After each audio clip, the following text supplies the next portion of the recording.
Most people don't burn out because life becomes too hard.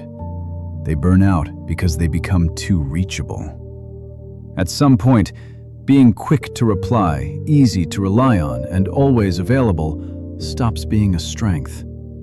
It quietly turns into a condition where your day is no longer shaped by what matters, but by what interrupts you. As James Clear once noted, we do not rise to the level of our intentions. We fall to the level of our systems. And most people's systems are built to respond, not to choose. So the question is not why you feel scattered. The question is, when did your life become something that anyone could step into at any time? There is a quiet rule many people follow without ever saying it out loud. The faster you respond, the more trustworthy you are.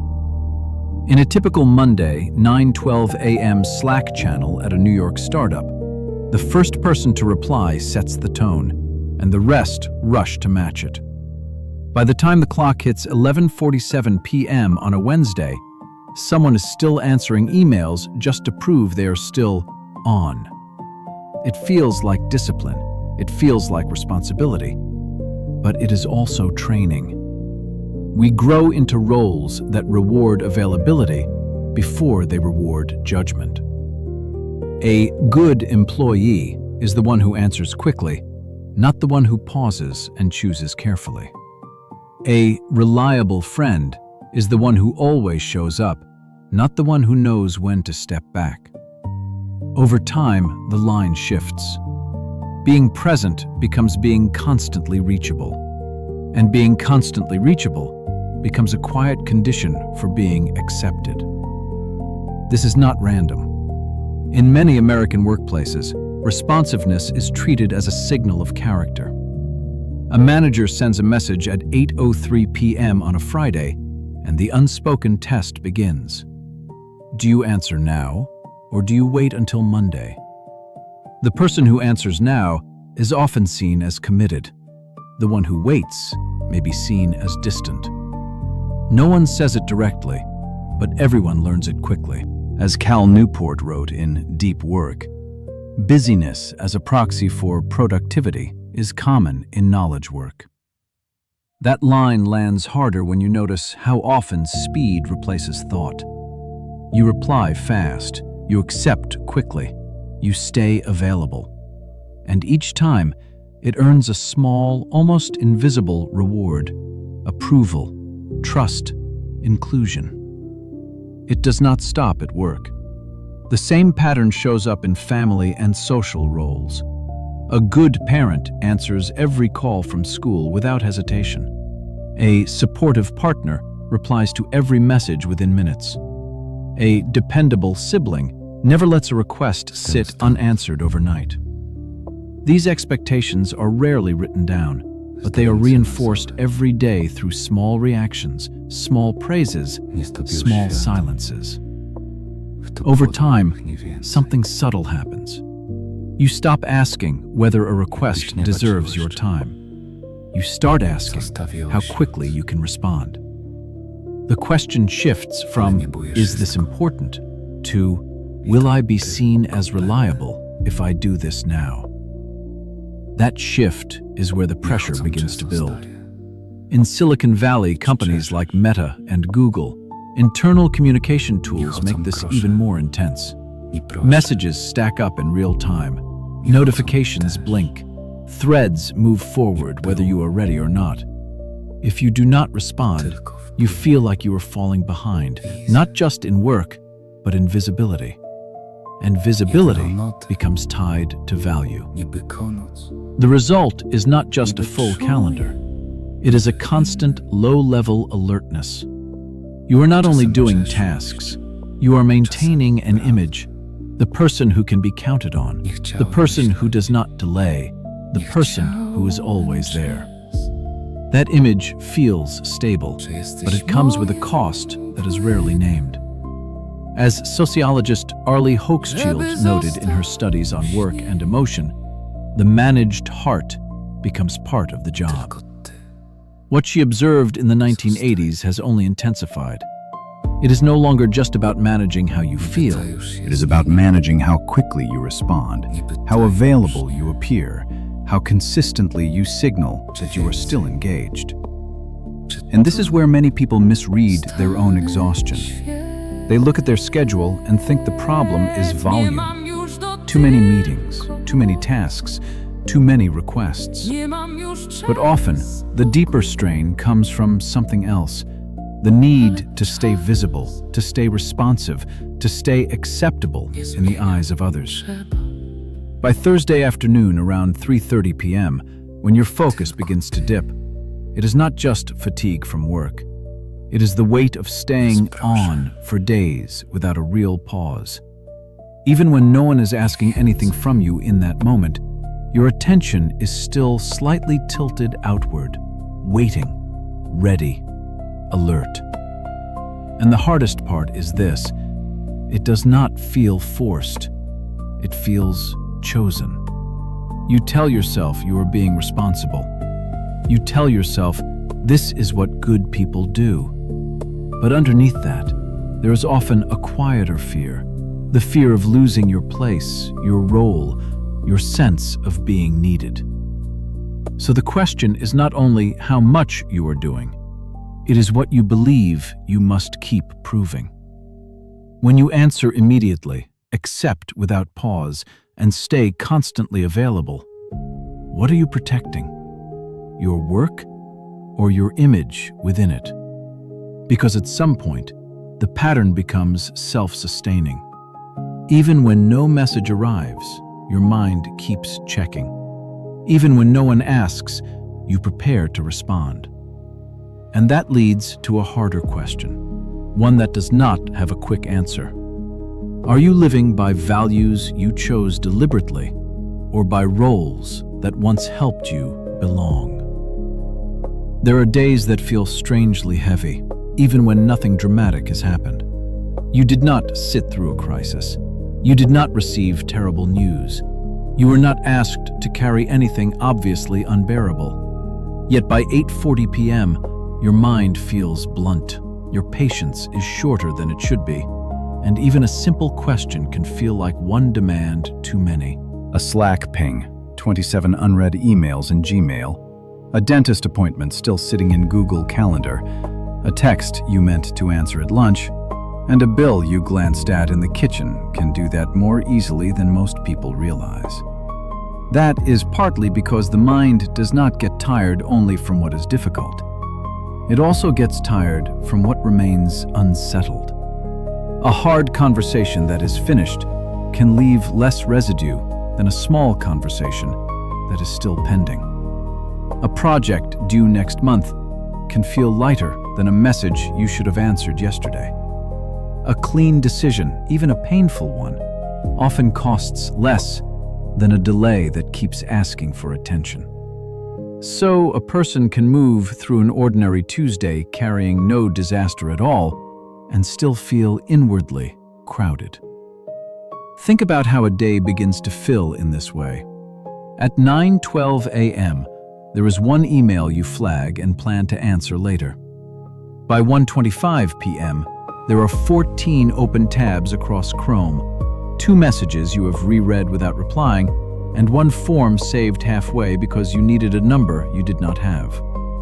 None of these are major events, but each one remains slightly unfinished, and each unfinished thing keeps a small hold on you. The hold is light. That is why it is easy to underestimate. Yet light things, when they pile up, do not stay light. This is also why a large task can sometimes feel cleaner than 5 tiny ones. A tax appointment scheduled for April 14th, a call with your insurance company, a note from your child's school, a half-written reply in messages, and a package return waiting by the front door, all ask for something different. They do not ask with the same voice, but they ask all the same. One wants memory. One wants time. One wants wording. One wants a decision.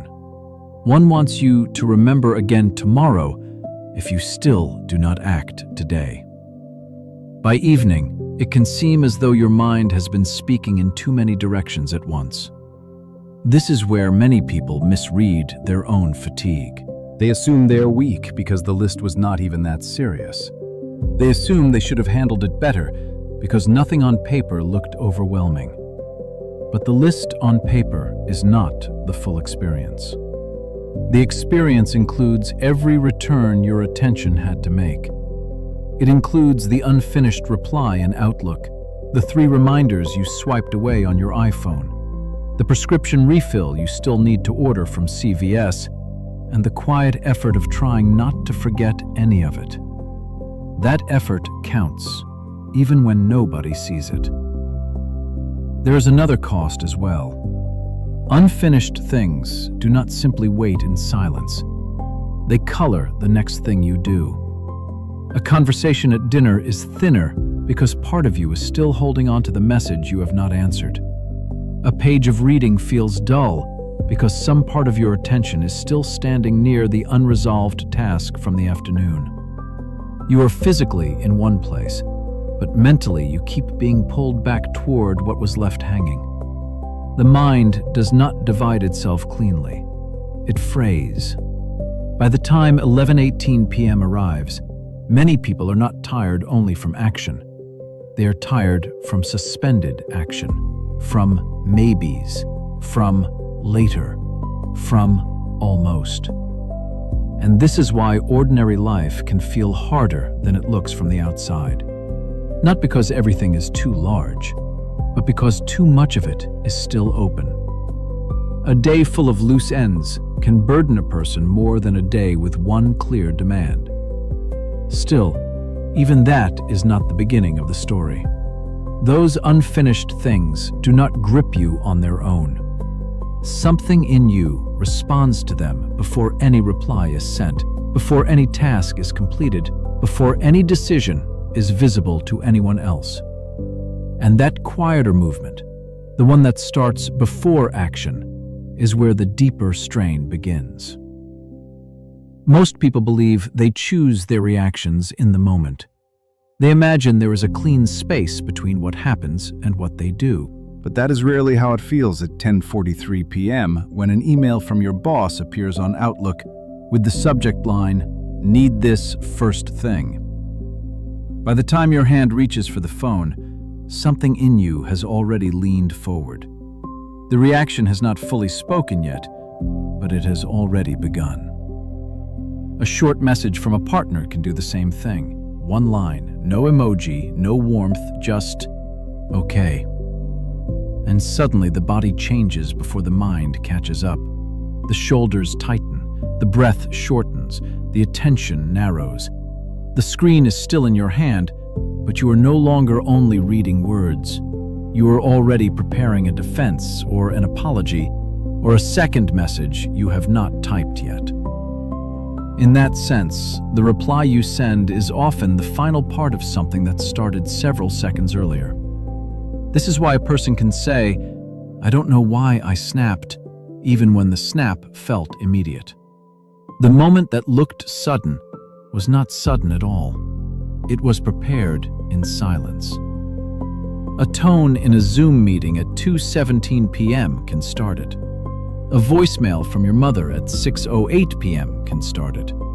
A Slack notification from a coworker you do not quite trust can start it.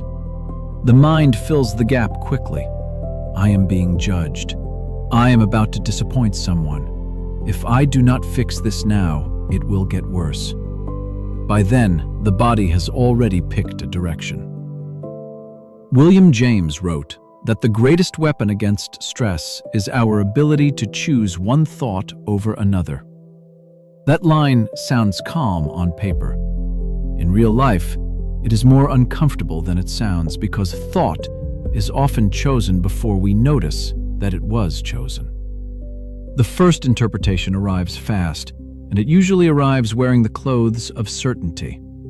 It does not say, "This may be a misunderstanding." It says, "You know exactly what this means." So the pulse rises, the chest firms, and the person begins acting from a conclusion that was never carefully examined.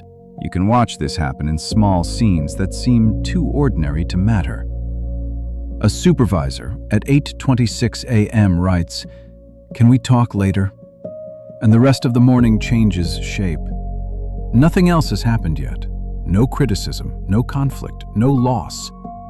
Yet the mind has already started drafting possible outcomes, and the body moves as though the threat were real and present.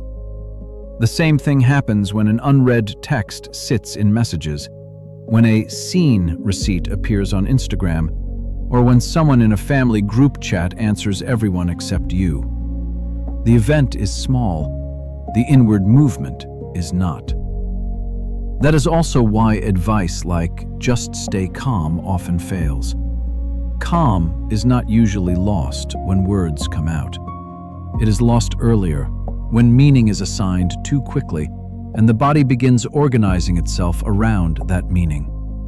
Long before the voice changes, attention has already been claimed. Long before the argument starts, the person has already stepped into it inwardly. This is why some people feel exhausted after interactions that look harmless from the outside. They are not tired only from what was said. They are tired from everything their mind prepared in anticipation of what might be said. There is a quiet difference, then, between reacting and noticing that a reaction is being assembled. One leaves you inside the event without distance. The other gives you a few inches of inner space, not much, just enough to feel the jaw tighten and say, "Something in me is moving." Just enough to notice that your breathing changed when the iPhone lit up at 11:04 p.m. Just enough to see that the story forming in your head may not yet be the truth. And that is where maturity becomes less theatrical than people imagine. It is not found only in saying the right sentence at the right time.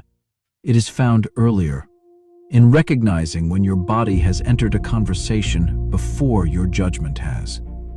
A person who sees that early is not emotionless, far from it. That person still feels the sting, the pressure, the pull. But the feeling is no longer allowed to claim the whole room before thought arrives. By Friday evening, this matters more than most people admit. One sharp email, one clipped reply, one loaded silence can shape the next 3 hours if you do not catch the shift soon enough. Dinner feels different. Reading feels harder. Rest becomes shallow. So the real task is not only to answer well, it is to notice the instant when the answer is already forming inside you. Because seeing that moment changes everything. Still, even that is not enough on its own. Not every discomfort should be resisted, and not every inner alarm deserves obedience. The harder question comes after this one. When that tightening begins, how do you tell the difference between a warning worth listening to and a fear that only wants control? A great many people are not terrified of hard work. They are terrified of the look on another person's face when they do not say yes. That is why a request at 4:52 p.m. on a Friday can feel heavier than a long task completed by Tuesday noon. The work itself may be manageable. The harder part is the imagined moment afterward. The pause, the disappointment, the slight change in tone, the possibility of being seen as selfish, cold, or difficult. That fear settles into ordinary roles long before most people notice it. The good employee stays late without making it awkward. The good daughter answers the second call if she missed the first. The good friend replies before bedtime, even when the day has already taken everything out of her.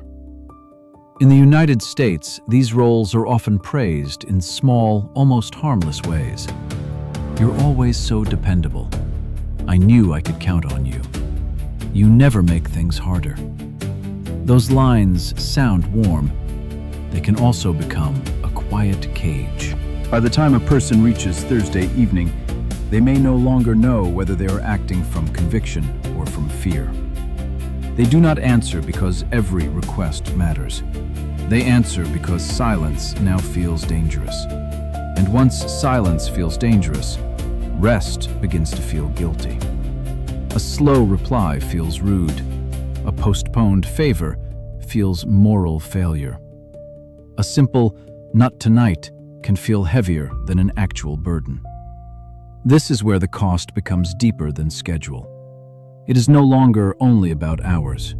It is about identity. You stop measuring yourself by honesty, steadiness, or depth of character. You begin measuring yourself by usefulness. If people are pleased, you feel intact. If someone is disappointed, you feel diminished. The center of your worth shifts outward, and once it does, your day is no longer fully yours. That is why people who give too much often feel confused by their own resentment. On paper, they were kind. On paper, they were helpful. On paper, they were patient. Yet inwardly, something hardens. Not because kindness is false, but because kindness offered under quiet fear does not feel clean. It feels purchased. It feels conditional. It leaves behind a strange bitterness, especially when the other person assumes it cost you nothing. Carl Rogers once wrote, "The curious paradox is that when I accept myself just as I am, then I can change." For many people, the reverse has been true for years. They tried to become acceptable first, more agreeable, more available, more pleasant, more easy to handle. And from there, they hoped peace would follow. It rarely does. Because a self that survives by constant approval is never really resting. It is always listening for the next signal. You can see this in very small scenes. A teacher in Chicago checks her phone during dinner because the parent email came in at 7:16 p.m. A project manager in Austin keeps rewriting one sentence in Slack so no one hears firmness in it. A young mother in Atlanta agrees to host Sunday again, even though the previous week left her depleted because she cannot bear the idea of sounding ungrateful. None of these people are lazy. None of them are weak. But each of them is carrying more than the visible request. They are carrying the need to remain lovable while they respond. And once that need becomes strong enough, life begins to bend around it. You choose words for their safety instead of their truth. You accept invitations out of reflex instead of sincerity. You become easier to access, but harder to know. The outer self stays smooth, while the inner self grows crowded. This is why some of the most exhausted people do not look dramatic at all. They look pleasant. They look composed. They look exactly like the kind of person everyone appreciates. Dr. Harriet Breker, who wrote about people-pleasing years before it became a social media phrase, described approval-seeking as a habit that can quietly direct a person's choices. That lands differently when you recognize it in your own week, not in theory, in the actual moments. In the second apology that was not needed. In the Saturday family group chat where you explained too much. In the work message you answered from the parking lot outside Target because waiting until morning felt somehow disloyal. The damage is rarely loud. It shows up as self-betrayal so small, it becomes normal. And when it becomes normal, a person can spend years protecting an image while neglecting the one thing that should not be traded away so cheaply. A sense of worth that does not rise and fall with how useful they were that day. So the question is no longer just whether you are overcommitted. The deeper question is harder, and that is why many people avoid it. When you rush to be agreeable, when you soften every refusal, when you keep proving that you are easy to need, what exactly are you trying to save? And if the answer is your place in other people's eyes, then another danger begins to appear. Because once approval becomes that important, a person can start treating every discomfort as a threat. And that is where the next mistake begins. A strange habit of the age is this. People often treat discomfort as proof. If something feels tense, awkward, demanding, or emotionally expensive, they assume it must be wrong. A hard conversation at 7:15 p.m. in a kitchen in Denver, a blunt note from a manager in Microsoft Teams, a disappointed pause from a parent on Sunday afternoon. All of it can be placed into the same category too quickly. The category is simple. This feels bad, therefore I should move away from it. That sounds protective. It can also be deeply misleading. Because not every difficult moment is an injury, and not every smooth moment is healthy. A person can leave a dinner feeling light because they were honest. A person can leave another dinner feeling light because they lied, smiled, and kept the peace. The feeling afterward may seem similar for an hour. The cost is not. This is where many people get trapped. They do not only want peace, they want immediate relief. So they begin to sort life by comfort instead of consequence. A hard truth from a spouse becomes bad for my well-being. A firm note from a boss becomes toxic. A child's frustration after hearing no becomes too much emotional labor. Yet some of the most important parts of adult life arrive with strain attached to them. Consider two very different forms of exhaustion. In one, you leave a conversation feeling depleted because you have to shrink yourself, blur your convictions, and speak in a way that kept everyone else comfortable. In the other, you leave tired because you finally said something true, accepted being misunderstood for a while, and stayed present without pretending. Both can leave you worn out by 9:30 p.m. Both can tighten your chest, But only one leaves you smaller afterward. That is why the sensation alone cannot be trusted. The feeling matters. It just does not tell the whole story. Brené Brown put it plainly when she wrote, "Clear is kind." Kindness in that sentence does not mean softness in the moment. It often means there will be tension first and clarity later. A person who hears only the tension may run from the very thing that could have made life cleaner. You can see this in ordinary American life. A manager says in a Monday 10 a.m. review, "Your work is strong, but the last 2 deadlines slipped." That sentence may sting. It may even feel unfair at first. But if it leads to clearer expectations and more honest work, the discomfort was not corrosive. It was demanding. That is different. In another scene, someone spends 45 minutes at Thanksgiving in Ohio making jokes at your expense while everyone calls it harmless. You laugh along, drive home uneasy, and tell yourself not to be dramatic. That discomfort may be quieter, but it bends you in the wrong direction. The same distinction appears in close relationships. A partner saying, "When you shut down, I stop knowing where I stand," can be painful to hear. So can a parent saying, "I expect you to answer every time I call." One may ask you to grow, the other may ask you to surrender. If you judge both by immediate emotional ease, you will miss the difference. You will protect yourself from growth and keep tolerating what slowly distorts you.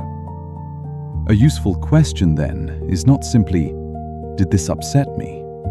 A better question is, "Who do I become if I stay in this?"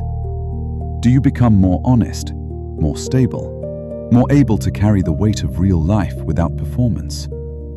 Or do you become more anxious, more false, more eager to disappear into approval? That answer matters more than the first rush of discomfort. Another question helps as well.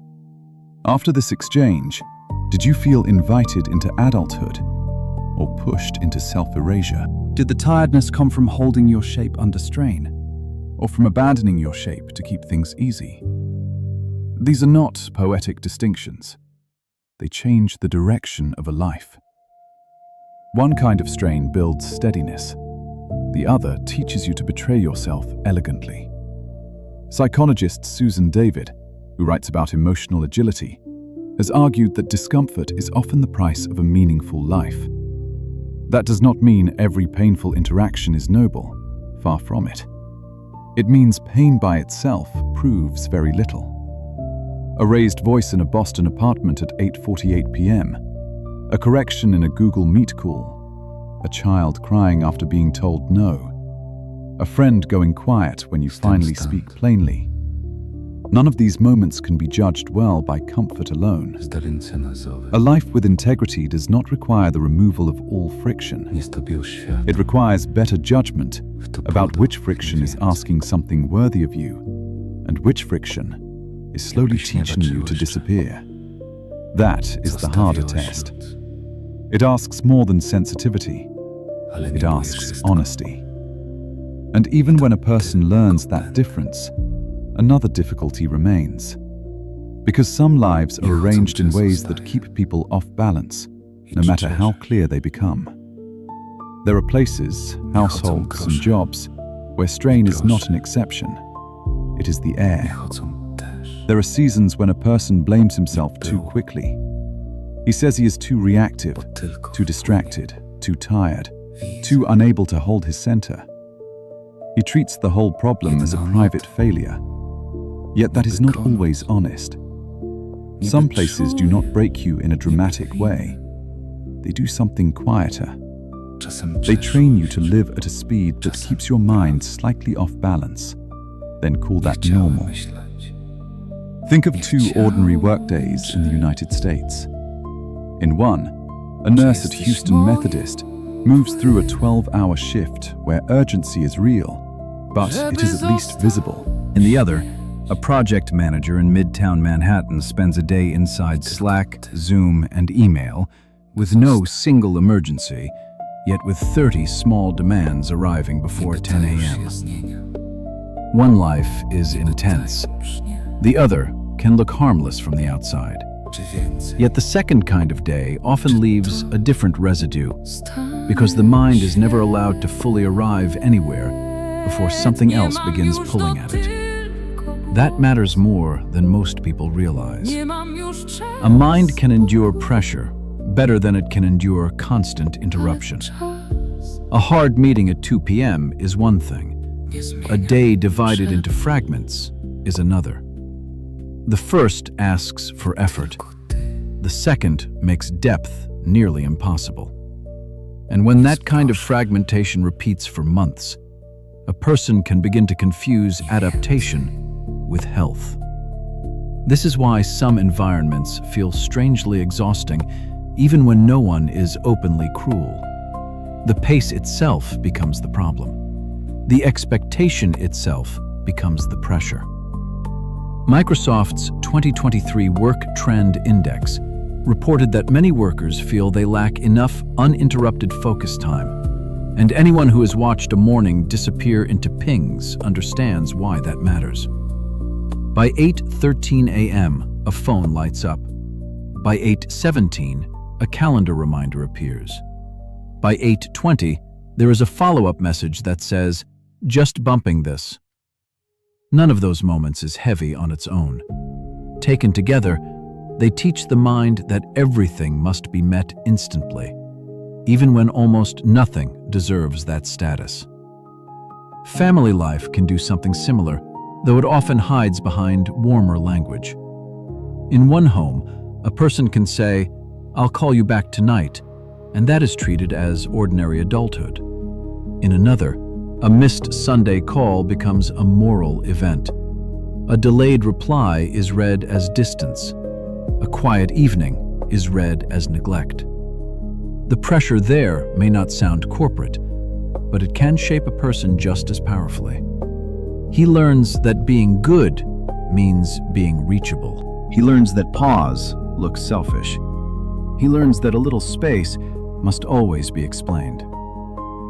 Technology then seals the lesson. Apple's screen time and the weekly usage reports on Instagram do more than display numbers. They quietly reveal what kind of life has been taking shape. 6 hours on a phone is not only 6 hours gone, it is 6 hours of being trained to expect novelty, urgency, and interruption as the default setting of experience.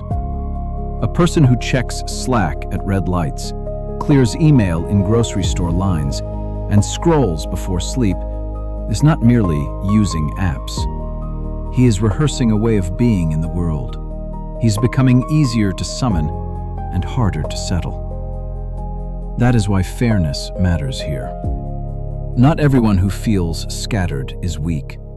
Not everyone who struggles to stay calm simply lacks discipline. Some people are trying to preserve steadiness inside conditions that constantly reward the opposite. The modern office often praises responsiveness more than reflection. The modern phone rewards contact more than clarity. And the culture around both can make a delayed answer look like indifference, even when it is simply the beginning of thoughtfulness. The cost accumulates in subtle ways. Your reactions grow faster. Your patience grows thinner. Reading one page without checking another screen starts to feel strangely difficult. Silence feels less like rest and more like something that needs to be filled. Even your sense of proportion begins to shift. A message marked urgent at 9:46 p.m. can feel as weighty as news that would have mattered in another era, not because the content is equal, but because the body has been taught to greet both with the same alertness. After enough repetition, overload stops feeling abnormal. It begins to feel like adulthood. And that may be the deepest danger of all. Not the stress you notice, but the stress you stop noticing. Not the day that clearly overwhelms you, but the month that quietly retrains you.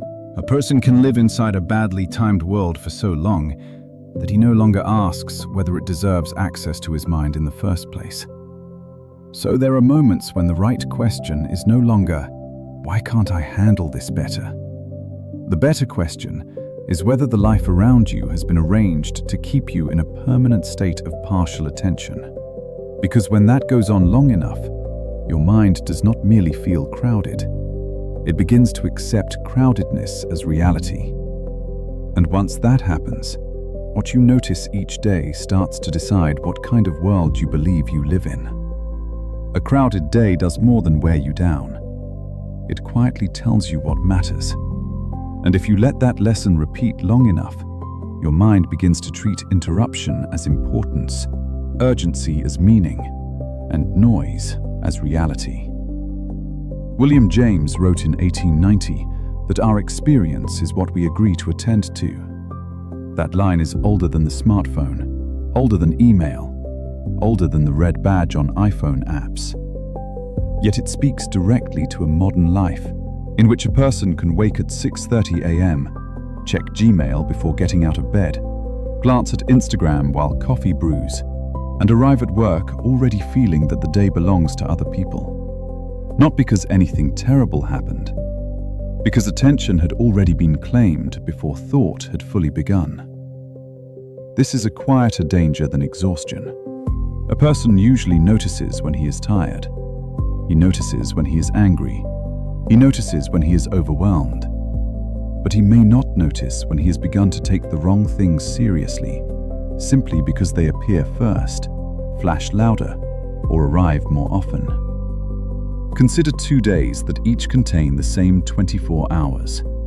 In the first, someone in Chicago wakes up, reads 3 headlines, clears 12 messages, joins 4 Zoom calls, keeps Slack open all afternoon, and ends the evening with 3 hours of short-form video. In the second, someone else wakes at the same 6:30, takes a walk, reads 10 pages of a book, works in 90-minute blocks, answers messages at 11 a.m. and 4:30 p.m., and has dinner without a screen on the table. The clock gives both people the same measure, yet the day that appears inside the mind is not the same day at all. One feels like a corridor of demands. The other feels like a place a person actually lived in. That difference matters because the mind does not merely record what it sees. It starts arranging the world according to what it sees most often. If the things that keep entering your awareness are deadlines, alerts, opinions, comparisons, and unfinished requests, then life can begin to look like an endless stream of small emergencies. Not because life truly is that, because your inner world has been repeatedly introduced to that version of life, and very little else. This is why a person can live in a beautiful city and still feel as though existence has narrowed.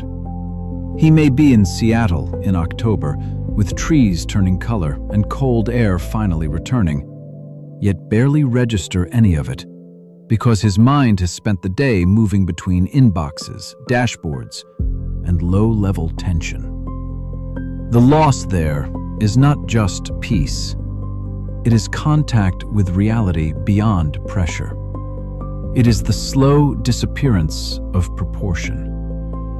The writer Annie Dillard once said that how we spend our days is, of course, how we spend our lives. The line is quoted often because it carries something people already suspect. But there is another truth living inside it. What fills your days does not only fill your time. It fills your sense of what the world is. If most of your attention goes to what is immediate, then the immediate starts to feel ultimate. If most of it goes to what is shallow, then depth can begin to feel unfamiliar.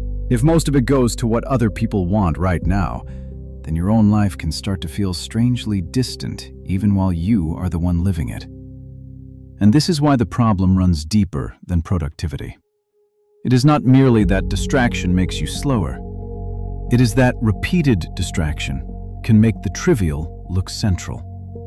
A delayed text starts feeling morally weighty. A comment from LinkedIn lingers longer than a conversation in your own kitchen. A breaking story on CNN feels closer than your own thoughts. Over time, the mind can become so practiced in reacting outward that it loses the habit of remaining inward long enough to know what it actually believes. There is also a strange reversal here. Many people think attention follows value. In practice, value often starts following attention. What you revisit, you enlarge. What you keep checking, you elevate. What you repeatedly return to begins to occupy more emotional space than it objectively deserves. That is why small digital rituals can alter a whole inner climate. A person who opens TikTok 20 times a day is not just using an app. He is rehearsing restlessness. A person who checks work chat at 9:40 p.m. is not just staying informed. He is teaching his mind that interruption has the right to enter any hour it wants. By contrast, attention given to slower things has its own shaping force. Reading 10 pages of Marcus Aurelius, sitting through one full conversation without touching a phone, or walking for 20 minutes without audio, does not only create calm in the moment, it restores scale. It reminds the mind that not everything important arrives with a vibration. So the deeper question is no longer whether you are managing your time well. It is whether your daily attention is building a life that feels coherent, or a life that keeps collapsing into whatever appears next. Because once the mind has spent long enough treating the urgent as sacred, it does not just become more tired. It begins to mistake noise for truth. And if that is true, then change may not begin with one dramatic decision at all. It may begin with what you return to again and again, until your inner world starts taking its shape from something better. A great many people live as if change will arrive through a cleaner mood tomorrow. On Sunday night, they tell themselves that Monday will be different. At 6 a.m., they will wake earlier, answer fewer messages, think more clearly, and finally stop being pulled in 10 directions. By 2:15 p.m., that promise has already been traded away to a crowded inbox, a late lunch, and the old reflex of dealing with whatever is loudest. That is why so many sincere people keep disappointing themselves without ever being dishonest. Their problem is not usually that they never mean it. Their problem is that they keep making promises in moments of clarity and then expecting those promises to survive moments of fatigue. A person at 9:30 p.m. after a long workday is not drawing from the same self he had on Saturday morning with coffee and silence. And when life depends on that tired version of you making heroic choices again and again, life becomes fragile very quickly. This is where repetition begins to matter more than inspiration. Not because inspiration is worthless, but because inspiration is brief and ordinary days are long. A written intention in Apple Calendar, a 10-minute morning walk, a phone left outside the bedroom, a Sunday evening review, a hard stop after dinner, a notebook open on the kitchen counter. These things do not look profound, yet they carry more weight than a beautiful promise ever will, because they remain standing after emotion has changed. Consider a familiar workday in Austin or Boston. A person opens Outlook at 8:12 a.m., meaning only to check one note before work begins, sees 7 new emails, notices a meeting moved, answers a message that could have waited, and enters the day already behind a pace he never consciously chose.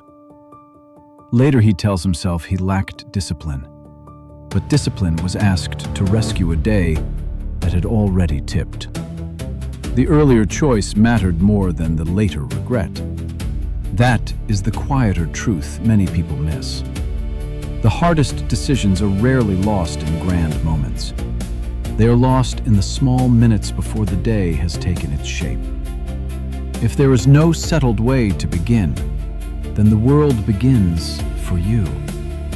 If there is no settled way to end, the day keeps reaching into the night. If there is no settled place for unfinished thoughts to go, then your mind becomes their storage room. This is why simple practices so often look unimpressive from the outside. A capture list in notes, a reply window at 11:30 a.m. and again at 4:30 p.m. A rule that no work app opens before breakfast. A 10-minute evening reset. A pad by the bed for unfinished thoughts. These are not dramatic acts of reinvention. They are ways of reducing the number of times your weary self has to negotiate with pressure in real time. B.J. Fogg at Stanford has spent years arguing that behavior changes more reliably when actions are small enough to repeat.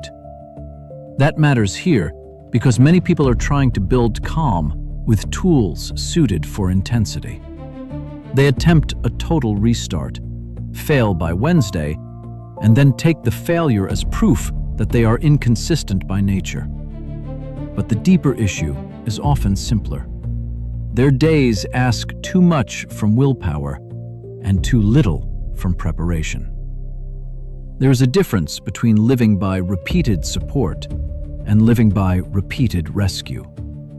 Repeated rescue feels noble for a while. You improvise, you push through, you answer one more email, take one more call, smooth over one more evening that was already overloaded. In New York, a marketing manager may stay available on Slack until 10:47 p.m. and tell herself she is merely being responsible. In Phoenix, a father may promise that he will stop checking work after dinner, then glance at his phone 3 times during a family meal because nothing else had been arranged to protect that hour. The problem in both cases is not lack of care. It is that care was left unsupported. And when life is left unsupported, it starts relying on the most unstable part of a person, mood, energy, and whatever strength happens to be left at the end of the day. That is a costly way to live. It turns each evening into a fresh argument with yourself.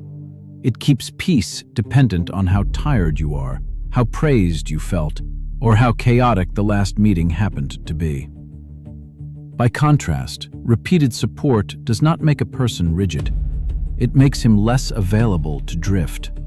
It means the decision has already been helped before the pressure arrives. The phone is already elsewhere. The list is already written down. The first hour already has a shape. The evening already has a closing gesture. The unfinished task already has a place to wait. In that kind of life, calm is not produced from nowhere. It is preserved by ordinary things done often enough to become reliable. There is a kind of relief in realizing this. It means stability is not reserved for people with stronger personalities. It is often built by people who stopped expecting their best intentions to survive bad conditions on their own. They gave those intentions a home. And once that happens, change stops depending on who you hope to be tomorrow. It begins depending on what is already in place when tomorrow arrives. That is why a principle only becomes real when it can live inside your email, your calendar, your family rhythm, and the device in your pocket. Otherwise, it remains admirable, but homeless. This is where ideas either become real or remain attractive in the abstract. It is easy to agree with a principle when you are calm, alone, and listening at the right hour. It is harder to see what you truly live by on Tuesday at 8:43 a.m., when Outlook is already open, Slack is already blinking, and a manager in Chicago has written, "Need this before noon." In moments like that, a person is no longer speaking about values. He is revealing them. Start with work, because work often rewards the exact habits that later exhaust a mind. Take Maya, a project lead who answers messages within 3 minutes, joins every last-minute call, and never lets an email sit past lunch. For 6 months, that looks impressive. Her team trusts her. Her boss praises her. Her name becomes linked with reliability.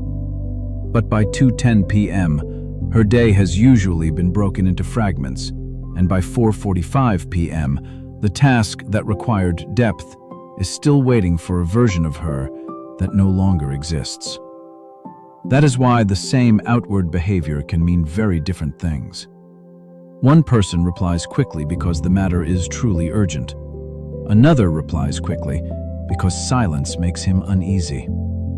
One person stays available because the role genuinely requires it for a short season. Another stays available because he has quietly built his worth around being the easiest person to reach. The inbox looks the same.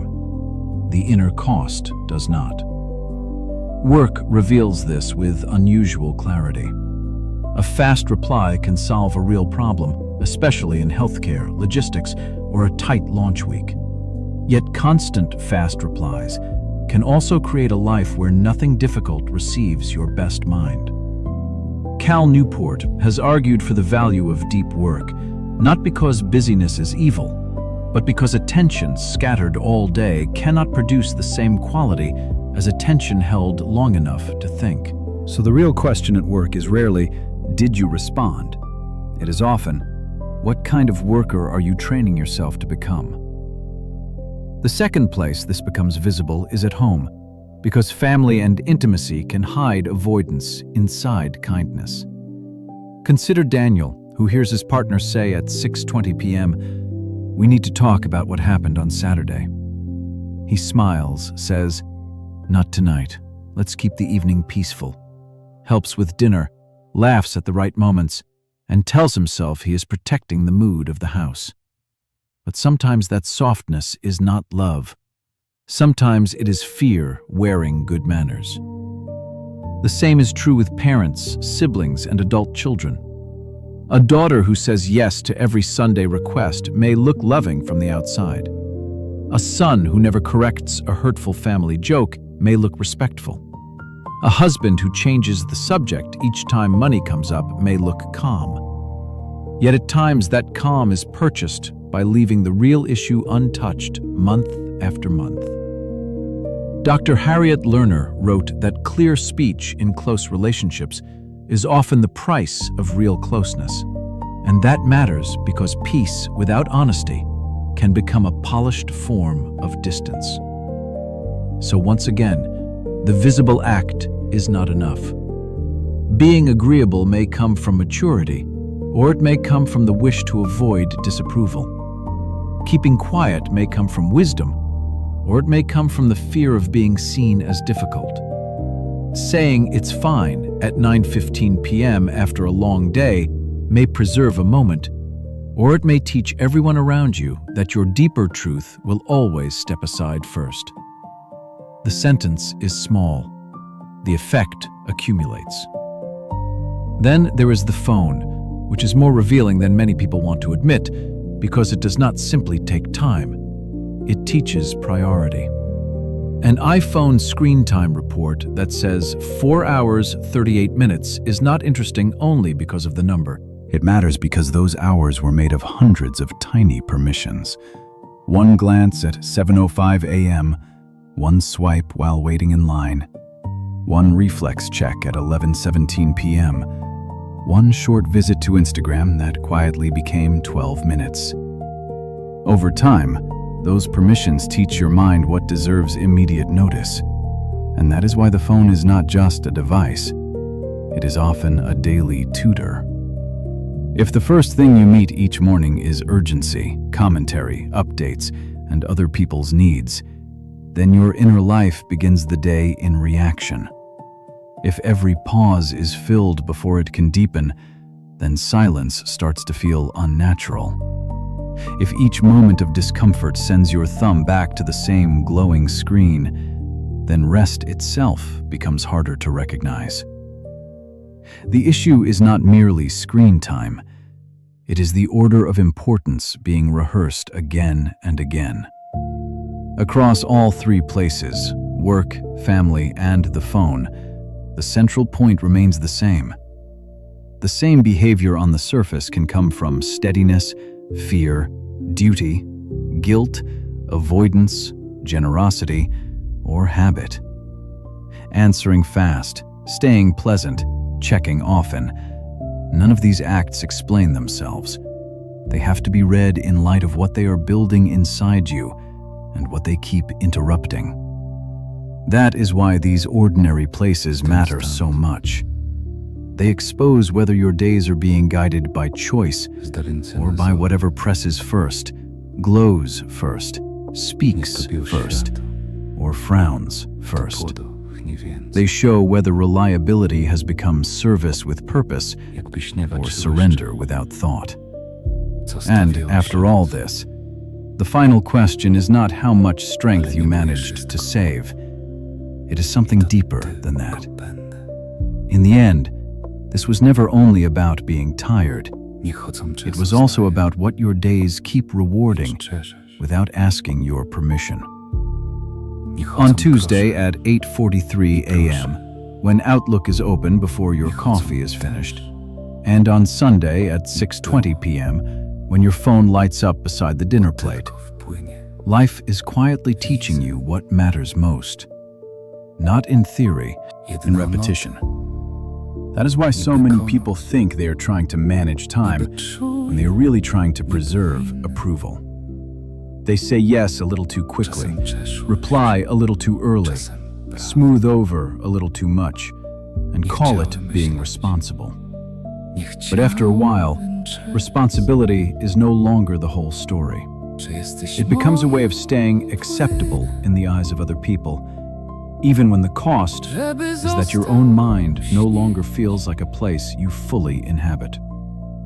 You can see it in small images that do not look dramatic from the outside. A laptop still glowing at 10:48 p.m. because one more reply feels safer than leaving a message unanswered. A phone turned face up on the nightstand because part of you still wants to know whether someone needs you before sleep. A calendar that looks full enough to impress other people and empty enough, strangely, to leave nothing meaningful behind. This is how a life can become crowded and hollow at the same time. Think back to Maya, who became valuable at work by being the fastest person in the room. At first, that looked like discipline. Then it became identity. And once it became identity, the cost grew harder to notice, because each quick reply was no longer just a choice. It was proof that she was still the person everyone could count on. The praise was real, so was the erosion. Think back also to Daniel, who kept calling avoidance peace because conflict felt impolite, heavy, or badly timed. In the beginning, that seemed generous. Later, it left too much unsaid. And what stayed unsaid did not disappear. It settled into the house. It shaped the tone of dinners, the way apologies were delayed, the way truth kept yielding the floor to comfort. This is what makes the issue larger than productivity. It reaches into character. William James once wrote, "My experience is what I agree to attend to." That lands differently after everything we have walked through, because attention is not only about focus in the narrow sense, it is also about permission. What gets to interrupt you? What gets to define urgency? What gets to enter the center of your day without earning its place? A person may think he is protecting peace when in fact, he is simply allowing the loudest thing to keep winning. There is a similar weight in Annie Dillard's line, "How we spend our days is, of course, how we spend our lives." Not because every day must be perfect, but because repetition has a moral force of its own. If most days reward speed over depth, pleasantness over honesty, and availability over presence, then over time those rewards stop feeling like pressures from the outside. They start to feel normal. Then they start to feel like you. This is why the deeper question was never only, who is draining me? It had to become something less comfortable. What in me still needs to be seen as useful at all times? What in me keeps mistaking urgency for importance? What in me feels uneasy when a message waits, when a face falls, when a room goes quiet, when I cannot immediately prove that I am attentive, kind, dependable, and easy to deal with? Those questions matter because they reach past the schedule and into the self being built by that schedule. And yet, this is not a bleak realization. It is a clarifying one. Because once you see that your life is always teaching you what to honor, you can begin to teach it back. A morning can be opened in a different order. A reply can come later without becoming neglect. A hard conversation can happen before resentment hardens. A phone can lose its place at the center of the table. A week can be judged by whether it held something deep, not merely whether it held everything. So if you take anything from this, let it be this quieter question. When your days repeat themselves long enough to become a life, what exactly are they training you to admire? Are they rewarding depth, honesty, steadiness, and real presence? Or are they rewarding speed, compliance, constant reachability, and the appearance of being endlessly available? Sit with that for a moment. Then look at one ordinary day, maybe even the next Monday morning or the next Sunday night, and ask yourself something that may stay with you longer than advice ever could. Is your life being shaped around what is truly important, or around what keeps getting rewarded first?